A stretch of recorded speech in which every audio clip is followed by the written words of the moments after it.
Hello, you wonderful people, and welcome to another episode of SuperFantaFi. This being a show where we talk about TV shows of the supernatural, fantasy, and or science fictional genre. For today's episode, I'm going to talk about episode 12 of Bulgasal, Immortal Souls. A lot of really interesting things went down in this episode, so let's break it down. This episode kind of plays into what I thought the series was going to be at the beginning. I might have talked about this maybe at the very beginning, but I was under the impression, like, right, these are people who were torn apart in the sense of, I thought, like, Hawal's situation was like, oh, he's been alive for the past 600 years looking for his love, and, like, I thought was like, oh, man, we go through this finding each other, losing each other thing over the years, like, kind of like star-crossed lovers, but, like, across time. That's kind of the impression I had about this series, and then it was like, oh, you have been searching for her for 600 years because she's your mortal enemy. That was kind of the interesting twist and development I wasn't expecting, but it kind of slowly shaped into oh, now it is like a love thing, and it seems like there's actually an even longer history because their whole situation doesn't just date back to 600 years ago, it dates back to 1,000 years ago. So, obviously we're picking up after the events of last episode where Hawal was trying to kill himself and Yote, because it's like, right, the only way Bulgasal can die is like, because they are a pair, both have to die to kill both of them, but Sangan doesn't want that, even though in her previous life, she did want that. She wanted both of them dead, we just don't know why, and as the episode progresses, we kind of learn that there's a lot more deeper history here that neither Hawal nor her remember. She's only remembering fragments of his life, her life. He only remembers this life. He doesn't really remember any of his previous life, but we got a little look at it like 1,000 years ago when he made Yote a Bulgasal. Like, he reached inside of him and I'm assuming ripped out his soul. I guess that's where the whole dark hole situation came from in his chest, was initially Hawal who did it. So Yote's gotten away this time, present day, and Hawal still wants to get him, but Sangan doesn't. It's, I would rather you live than die. And that ends up being the whole conversation, because they go back to the original house, the one that they moved away from because of Yote. So they're back there, and Sangan was even offering Hawal, right, take back your soul, become human again, let me become the Bulgasal so that I can end things, because she's like, me and him dragged you into this whole thing 600 years ago, you've suffered for the past 600 years, so let me fix that. But Hawal doesn't want to do that. It's like, right, your sister would be like so heartbroken if if you died and disappeared on her. But it's like, yeah, but what about Duyun? He's your son. What would, you know, they both have people that are important to them that would be heartbroken if each one of them died. So, but even given a chance, Hawal couldn't do it, you know, because for him, he doesn't understand the why that Sangan likes him. He's like, when did you start liking him? And she's like, what? Why are you interrogating me about stuff like this? And because for him, he's like, I've never had anyone like me before, even my own wife. And she's like, oh, it's because of your temper. And he's like, yeah. But it's, yeah, because his dad put them together, you know, so it was like, I mean, we saw a tiny bit of them growing up together, him and Sol, that they got along, but I guess, like, as she got older, she learned the truth about everything with their son, and obviously their unborn child, the one that died at birth. Like, I think all of that, really not relishing, but really believing this is a byproduct of the curse and everything, like, it put a big strain on their relationship. So who knows when that really started kicking in for her back then. So,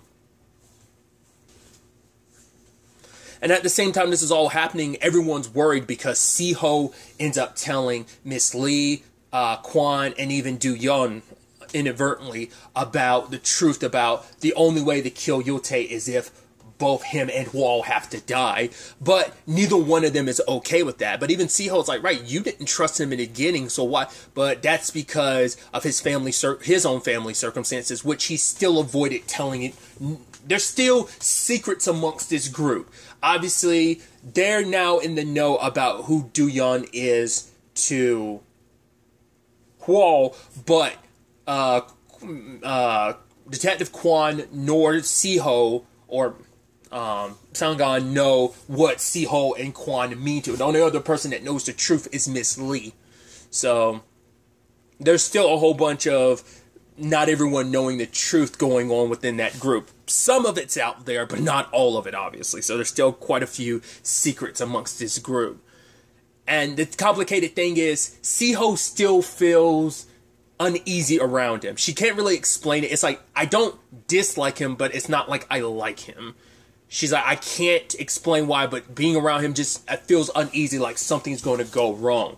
Now, I wonder, is that on some level of because she's touched like Miss Lee, and in some shape or form because she's touched Siho and her soul, not Siho, but Sangan's soul, and seen into the past, that some of that, even though she hasn't gone that far back, some of that still hit and stuck with her? Or is it just her past as soul that she's kind of like knowing her connection to a wall on some subconscious soul level? She knows it and feels it. That's why it's uneasy for her, because it's right. Du-Yan and Hwal are here, and it's like, right, their lives are kind of in this cycle yet again. So I wonder how much of that is influencing her uneasiness. Kwan's uneasiness is because he's not sure who ended up killing his sister all those years ago. I really love that when they get back, obviously everyone's excited when Hwal and Sangan return. It's like, right, we're going to have to be leaving immediately, but then Miss Lee calls him over, and her pouring out her heart like that, I thought was so beautiful, her explanation of, when you saved me all those years ago, I thought of you as a father. Then as time went on, I thought of you kind of an uncle and an older brother, and now that I'm older than you, I think of you as my son. She's like, I might be selfish, I don't care, I'm going to be selfish, I do not want you to die. I want you to live, and if you have to live to sacrifice her, who cares? Like, that was a plan from the beginning. Like, is she growing, is she, like, the time you guys spent together, is she growing on you or something? He's like, no, is she, and he's like, yeah, Siho, like, she'd be heartbroken, and he's like, oh, and you know, for Miss Lee, it's like, oh, you're going to use that as an excuse. It's like, please don't die. And then, like, her crying, and obviously, when he looks at her, he's seeing the little girl he rescued all those years ago. And now I was like, oh, that's so heartbreaking, but it's so beautiful, it's so sweet. Because he is someone that has been a big part of her life for so long. And once again, I think that's so interesting, and I think it plays into the notion that Hwal tries to carry throughout this episode is, let's not focus on what the past was. Let's focus on what we are, what everyone is here and now. Just like the whole Sangan thing. It doesn't matter who she was in the past. This version of who she is now, that's who I want to protect. I want to save that version. It doesn't matter who we were to each other all those years ago. Sadly, it doesn't seem like you can escape the cycle of all that this is. Because initially, they're trying to get answers about everything that went down 1,000 years ago. Hwal hasn't really told her what Yote had told her, that that he asked to become Bulgasal. It's like, I did all that to you 600 years ago because you asked me to. So it's like, but why? Because obviously this all ties back into, like, why did Sangan curse him in the first place on his hand?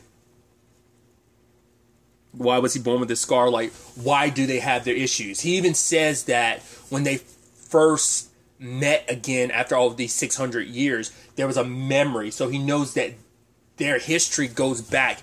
There's definitely history between all three of them, but definitely between him and Sangan 1,000 years ago. So they want Siho to look into her past, but she goes to her previous life, and there a young Miss Lee is like, because she was a little kid back then, like her soul reaches out and it's like, no, don't look any deeper. If you recover those memories, everyone will die. And you're like, wait, what does that mean? Because it's come up before to not let, because at first it was like, right, the explanation was, if Sangan remembers, everyone's going to die. Now the question is, was she referencing Hwal, or was she referencing Sangan, or was she referencing both of them? If they remember all their memories, because now we can't, because Hwal's biggest concern is, what if I'm not the person I think I am? I try to make it seem like Sangan is the monster, always has been. She's been the monster that ruined my life, but what if there's more at play here? What if I'm not the good person I thought I was? So, a lot of those questions, but the problem is, Siho couldn't reach further back because of that, because a young Miss Lee stopped her. And even then, she's prophesizing yet again later on. It was actually kind of sweet and kind of like, aw. with the fact is that she refused to see them off. It's like, right, I made you some side dishes and stuff, but I'm not going to be the one to see you off. And Siho goes to her, and she's having a prophecy about how here we are, it's starting all over again. So I guess you could say 600 years ago was kind of, I guess, in some sense, a prelude to the start. And now, here 600 years later from then, it's all fully starting all over again. Because they found their way to each other, and things are getting complicated, and feelings are getting mixed up between the two of them, potentially reflecting more of how things were between them 1,000 years ago. But ultimately, when they end up tracking down Yote, he will not tell Hual anything about their past until he kill Sangan and bring me her body, and I will give you answers to everything. Because previously, Hual went to Yote's place and ended up removing that painting and found his board where he's been keeping an eye, tracking them for probably the past 600 years. He's over those times and stuff, over all of Sangan's reincarnations, and he's also been tracking Hual. So he's got like almost like that red, pen, the pens and the red yarn like murder board. He's kind of got that for their lives, and he's got pictures of them from all over this time, all these different time periods and places. So the question is,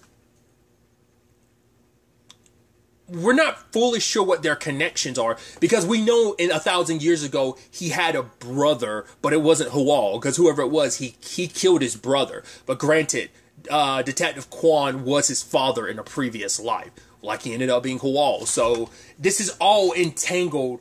This might even go further back. Siho might even go further back. Miss Lee may even go back, maybe even Du Young. Like, there might be even deeper ties to... For so long, we only focused on 600 years ago, because that seemed to be where this all began. Even then, it was clear that there was more to it, but I didn't expect us to go even 400 years back, even further. So it seems like 1,000 years ago is the real start to everything. But we just don't know for what purposes and what. Because the only person that has all the answers is Yote. He's the only one that has his memories from 1,000 years ago, just because of everything that Hual and Sangan have been. They've been reincarnated in different points in times. They've been reincarnated. They've apparently both been Bulgasals and then became humans. So those memories are locked away somewhere deep inside of them. But maybe being a Bulgasal has prevented Hual from ever being able to access those memories, considering he doesn't technically have his soul anymore. So maybe that's impossible for him to ever really... Well, because he got glimpses of it, but it's only because him and Sangan were together. So maybe being in proximity to his own soul is giving him access to those memories. So, because once again, why did despite their issues, why did Sangan over 600 years ago protect him when he was a little boy? Like, what is that? Or is that just because, is it supposed to be reflective of their relationship now? Like, oh, I'm going to save you because I'm going to kill you. I want to punish you. I want to curse you for our history. But it also seems like they were lovers at one point in time, because Yote is like, right, here you are again, falling in love with this woman. After everything you do this, she will ruin everything. She will ruin you. And he's like, fine, you're going to choose her? I will kill everyone that's important to you. I will kill your wife, your son, your father. You better end me now. But it's almost this thing of him being like, choose me. I guess it's because everything they went through together, they created maybe a special bond when he became a Bulgasal himself all those years ago. Because he was kind of the weak child in his family circumstances, and he wanted to be strong like Hual. So it's probably a thing of, maybe as kindred, like as two halves to the same like Bulgasal, maybe that's what binds and ties them together. But maybe he admired Hual because he felt like you were strong, and as someone who's weak, he wanted to become strong, because of his family circumstances. That's why he killed his brother, just because his brother was always the one that got the attention. His brother was the one that was the golden child while he was the failure. So maybe that ties into it.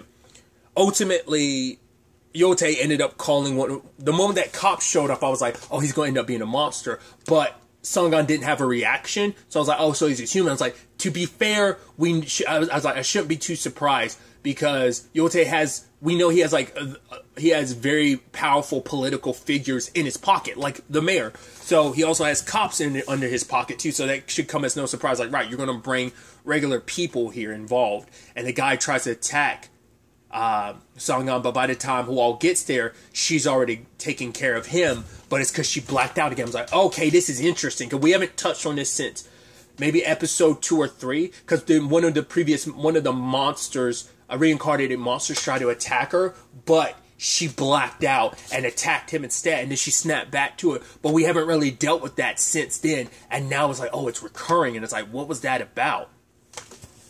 So it seems like it's tied to her previous life. Like, maybe this also ties into why, like, was it Hue Hyung,